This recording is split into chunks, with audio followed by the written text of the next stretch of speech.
Mahilig dyan sa massage chair, panoorin nyo to. Delikado pala to, panoorin. Ayan guys, so nakikita nyo yan, yung babae na yan. Kala ko kung napano yan siya eh. Pero tingnan nyo yun, no, parang nakain yung ulo ba yun, yung buhok ba yun, nung massage chair. Hindi ko alam kung paano nangyari yan dyan. Ayan, no, pinagtutulong-tulungan nila. May ginagalaw dun sa ilalim. Nag-malfunction siguro guys yung massage chair. Yung paborito nating massage chair. Yan yung mga babayad ka ng 20 ba yun? 50. Yung mga sa mall. Yung ihiga natin na upuan. Tapos imamasa-masahe tayo. Sarap nga naman sa pakiramdam. Kaya lang yung iba pala, delikado pala yan. Ayan o.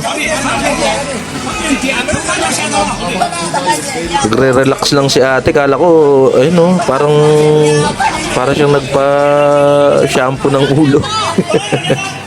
Okay po, tapos na. Alis na po kayo. Kaso hindi matanggal yung buhok ni ate. Ayun o.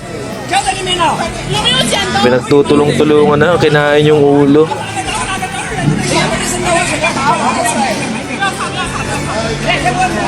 Yan, dami mga kusisero. So, bali hindi pala dito yan sa Pilipinas kasi yung mga tao, no, iba yung mga salita eh.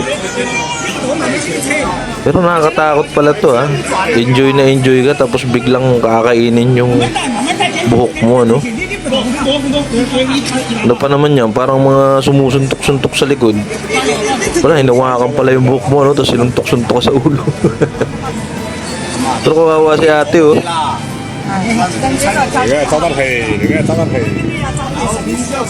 Yeah, so pili-pili na lang siguro tayo, no, yung mga magagandang klase dyan, magagandang klase na massage chair. Marami naman siguro.